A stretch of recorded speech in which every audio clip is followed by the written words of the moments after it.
일을 하다 보면 문득 이런 생각이 듭니다. 나는 누구를 위해 일하고 있는가? 회사를 위해, 상사를 위해. 매일 바쁘게 일을 하고 있어도 내가 지금 하고 있는 이 일이 가치 있는 일을 하고 있지 못한다고 생각하면 마음이 불편합니다. 도대체 나는 누구를 위해, 무엇을 위해 일하고 있는 것일까? 얼마 전 퇴사한 제 지인은 그렇게 말했습니다. 지금 하는 일이 자기가 하고 싶은 일이 아닌데 연봉도 낮다고 합니다. 또 다른 지인은 회사를 위해 그렇게 열심히 일했는데도 회사가 알아주지 않는다고 합니다. 여러분들의 가족, 친구, 연인의 얘기입니다. 자신의 삶을 위해 일을 하고 싶어하는 이들이 많아지고 있는 것 같습니다. 인식 못할 수도 있지만 이미 여러분들은 브랜딩이 되어 있습니다. 여러분의 평판, 사람들이 여러분을 인식하는 방식, 주변에 누군가의 이름을 들었을 때 딱 떠오르는 이미지가 있잖아요. 유튜브를 통해서 개인을 브랜딩 해야 하나에 대해서 이야기를 해볼 건데요. 성장 욕구가 넘치는 여러분이라면 더 주체적인 삶을 살고자 한다면 이번 영상 끝까지 시청하시기 바랍니다. 바야흐로 퍼스널 브랜딩의 시대다. 많이 들어보셨을 거예요. 퍼스널 브랜딩, 말 그대로 개인을 브랜딩하는 겁니다. 퍼스널 브랜딩도 대상이 대기업이 아니라 개인이라는 특징이 있을 뿐 브랜딩의 부분집합입니다. 지금부터는 퍼스널 브랜딩을 브랜딩으로 말하겠습니다. 이미 많은 분들이 자신을 브랜드화하기 위해서 밤잠을 설치며 노력하고 있어요. 여러분 자체야말로 브랜드가 될 수 있는 가장 큰 자산인데 이런저런 핑계로 남들과 똑같이 사는 자신을 발견합니다. 자본주의에서 생존하기 위해서는 브랜딩이 되어 있어야 합니다. 네이버 지식백과에 브랜딩의 정의가 다음과 같이 나옵니다. 개인을 하나의 브랜드를 보고 개인의 꿈, 철학, 가치관, 비전, 장단점, 매력, 전문성, 재능 등을 분석해 지향하는 포지션과 목표를 정하고 커뮤니케이션 툴과 채널을 통해 브랜드화하는 것을 말한다. 브랜딩이라는 용어가 어디서 나온 개념일까요? 미국의 경영학자 톰 피터스가 만든 용어로 인식되더라고요. 브랜딩이라는 용어도 무엇인지 모르던 시절인 1997년에 The Brand Calls You 라는 기사에서 브랜딩이라는 용어를 처음 썼다고 알려졌습니다.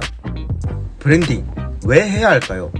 우선 평생 직장의 개념이 사라졌죠. 직장보다 직업이 중요하다는 인식도 있고요.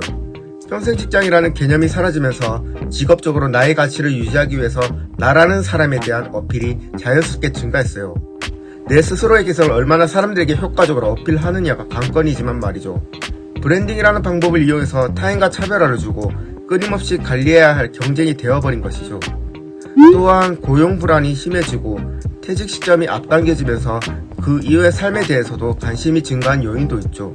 그리고 1인 미디어 시장의 성장입니다. 과거 브랜딩은 기업이나 유명한 사람들의 전유물이었습니다. 하지만 지금은 세상이 달라졌습니다. SNS의 발달로 누구나 온라인상에서 자신만의 이야기를 할 수 있게 되었고 나만의 콘텐츠를 만들어 유명세를 얻는 것도 이제는 전혀 이상한 광경이 아니게 되었습니다. 자연스럽게 이를 생산해내는 1인 미디어인 인플루언서의 영향력 역시 상상 이상으로 증가했습니다. 예를 들어 디자이너의 경우 본인의 포트폴리오가 하나의 이력서가 되죠. 본인이 그린 캐릭터가 본인을 대표하는 브랜드가 된 지원자와 그렇지 않은 지원자가 있다면 회사는 어느 지원자를 선호할까요? 나라는 사람을 뽑아야 하는 이유가 있는 지원자를 선택할 겁니다.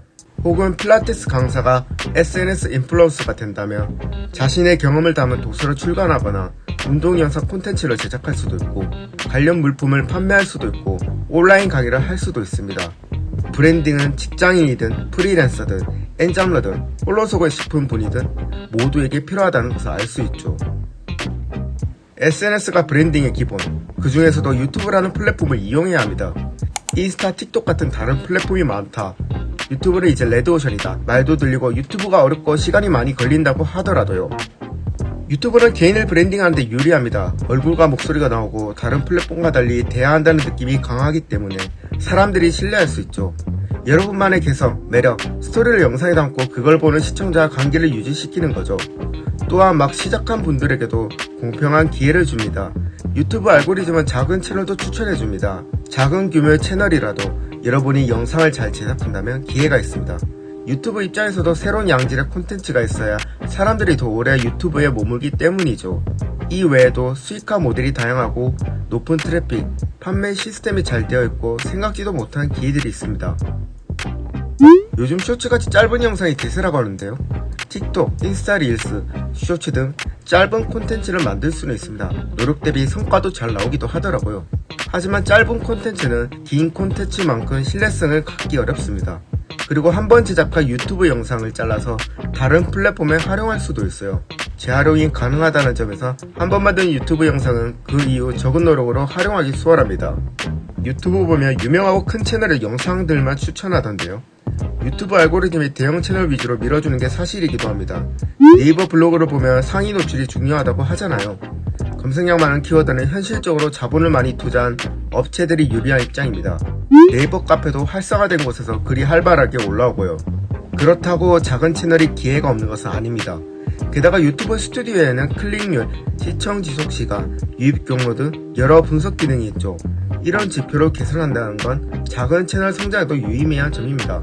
따라서 유튜브 플랫폼 정도면 시작하기에 기회가 많은 편입니다. 브랜딩이란 결국 나 자신을 이해하고 남들과 차별화되는 개성적인 나를 만드는 일이라고 봅니다. 지금까지 영상을 보고 계시다면 남다르신 분이라고 생각합니다. 그런 분들만 이런 영상을 볼 거니까요. 하지만 유튜브로 브랜딩을 어떻게 해야 하나 막막하시다면 아래 고정 댓글 링크를 클릭하세요. 더 유용한 정보를 드리겠습니다.